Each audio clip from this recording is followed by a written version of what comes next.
I love you very much. Are you breaking up with me?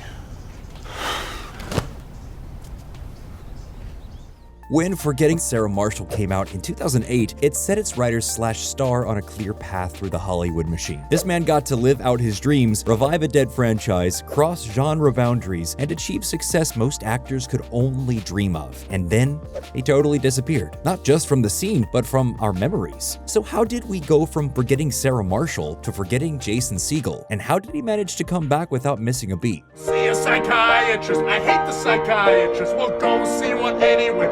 I don't like the psychiatrist. Jason Segel first showed up on our screens way back in 1998. That year, he played bit parts in 2 teen movies, Can't Hardly Wait and Dead Man on Campus. Of course, nobody would really learn his name until the following year when he appeared first as a minor character in the cult classic movie SLC Punk and later as Nick Andopoulos on the beloved sitcom Freaks and Geeks. Hey, I believe in God, man. I've seen him. I felt his power. Plays drums for Led Zeppelin, and his name is John Bonham, baby!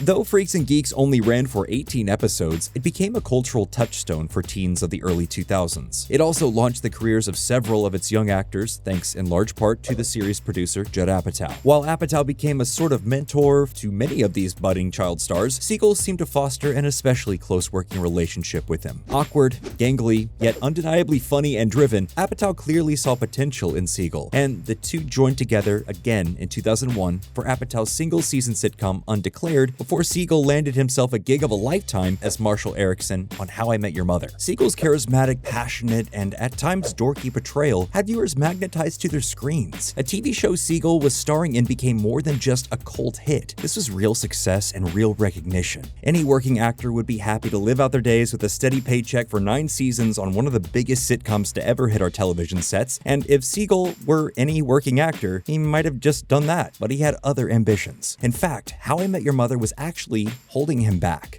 Hey, look, Mommy's back from the bar. Now I can finally take a shower. In 2007, Segel linked back up with Judd Apatow to play a memorably hilarious supporting role in Seth Rogen's vehicle Knocked Up, which Apatow had written, directed, and produced. And according to Segel, once they wrapped on Knocked Up, Apatow took him to a Lakers game and told him it was his turn at bat. Luckily for Segel, he was prepared to shoot his shot, and he had an easy layup. Earlier that year, while filming Knocked Up, Segel had gone through a breakup, and as the story goes, his then-girlfriend ended things while he was naked, and instead of being upset in the moment, while it was happening, and this is probably a problem with my brain, while it was happening, I was like, oh, this is so funny. I'm gonna turn this into a movie. True to his word, Segel had already started to play around with turning his real-life misadventure into a fictional romantic comedy by the time Apatow came to him asking for ideas. And within weeks, Forgetting Sarah Marshall was officially in pre-production. It took Segel 2 months to write the script, necessitating a leave of absence from How I Met Your Mother in the meantime. For his part, Apatow provided moral support and financial backing, opting to produce the project and allow another of his young apprentices, Nicholas Stoller, to direct. The resulting film was an instant hit. Forgetting Sarah Marshall might not have been the most commercially successful Apatow project, but it achieved something far more important. It proved that Jason Segel was meant to be a star. Not only did he put up a killer performance, but the script was pitch perfect. The characters felt believable while still being hilariously heightened. Yeah, that wasn't quite it, but we're gonna figure it out there. Let's go surfing, come on. Everybody's learning how. Come on, the weather outside is weather. And the premise was a bizarre twist on an otherwise dry and overplayed formula. These were real people with real flaws who really hurt each other. They just did it in a way we could find humor in, like Segel did when he got broken up with while sitting naked on his couch. Plus, we got puppets. It was obvious that Segel had serious talent, but he didn't take himself too seriously. Over the years, while still playing Marshall on How I Met Your Mother, he landed more roles in comedy films he didn't have a hand in writing, and Sarah Marshall got its own spin-off. But Segel always had an eye on his next big project. That project would end up being more puppets. The iconic Dracula puppet musical from Forgetting Sarah Marshall was made possible by puppeteers from the Jim Henson Company, and Segel's experience with them gave him his most outlandish idea yet. During a meeting with Disney exec Kristen Burr, Segel pitched a revival of the long-dead Muppets franchise, and that pitch must have been convincing because he got the deal before he left Burr's office. He immediately enlisted Nicholas Stoller to help him co-write the movie, which Segel would also star in, and in 2011, The Muppets was released to universal and uproarious applause. Losing the raunch and amping up the surrealism, The Muppets was a family-friendly affair with the same sharp wit as Segel's last film. Your fans!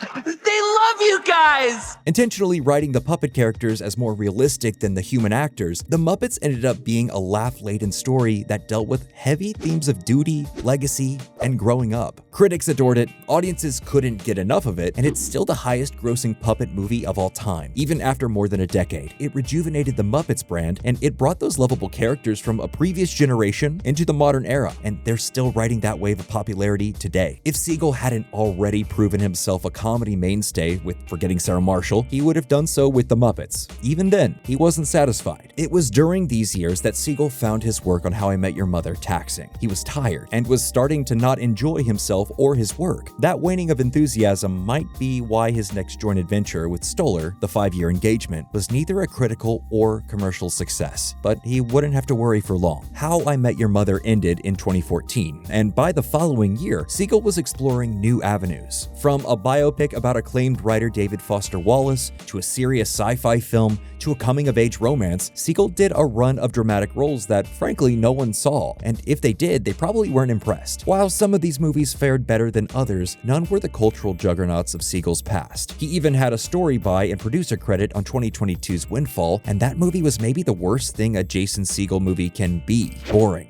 To be fair to Segel here, he wasn't heading any of these projects, and the one dramatic series he created was, at the very least, not a critical flop. The sci-fi anthology series Dispatchers from Elsewhere aired for one season on AMC in 2020. During that time, Segel was a writer, director, and star. But be honest, did you even know this show existed? It seemed as though Segel had well and truly worn out his time in the spotlight. My reign is done.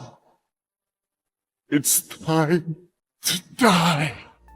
With no more comedic antics to be found, we as a viewing audience had moved on. But if we've learned anything from his career, it's that Segel is willing to put in the work and get what he wants. If he wasn't joking about his foray into drama, then he'd need a little help. So that's what he went looking for, and he found it in the form of TV icon Bill Lawrence and comedian Brett Goldstein. Together, the trio would create Shrinking, a comedy drama starring Segel and Harrison Ford, which debuted in 2023. Following a therapist who makes questionable ethical decisions after the death of his wife, Shrinking strikes a balance between its somber subject and lighthearted hilarity. Segel and his co-creators wrote the pilot episode together to set the tone, and like those better Segel projects of old, Shrinking shows us a heightened version of humanity to tell human stories. It makes us laugh and pauses to let us consider our own frailty. It's the best of both worlds Segel so clearly wants to inhabit. It takes lessons from his early comedic successes and his more recent dramatic failures. And because of that, it's also one of the greatest things he's ever created. At time of recording, Shrinking's third season is set to release in 2026, and while it probably won't be setting the world ablaze the way Forgetting Sarah Marshall and the Muppets did, Shrinking has and will continue to prove that Jason Segel is here to stay. And he actually has Judd Apatow to thank for it in more ways than you might think. Going all the way back to the beginning of this video and the beginning of Segel's career with Freaks and Geeks, Apatow apparently took Segel aside and had this to say. Jace, you're a weird dude. The only way you're gonna make it is if you write your own material. And well, it seems like Apatow was right. Over the course of 2 decades, Segel has written himself the career he always wanted through sheer force of will. But that's just our opinion. Now, we want to hear from you. Do you think Jason Segel has earned his spot as a dramatic actor? Or will he always be a king of comedy in your eyes? Let us know in the comments, and subscribe to the channel if you haven't already.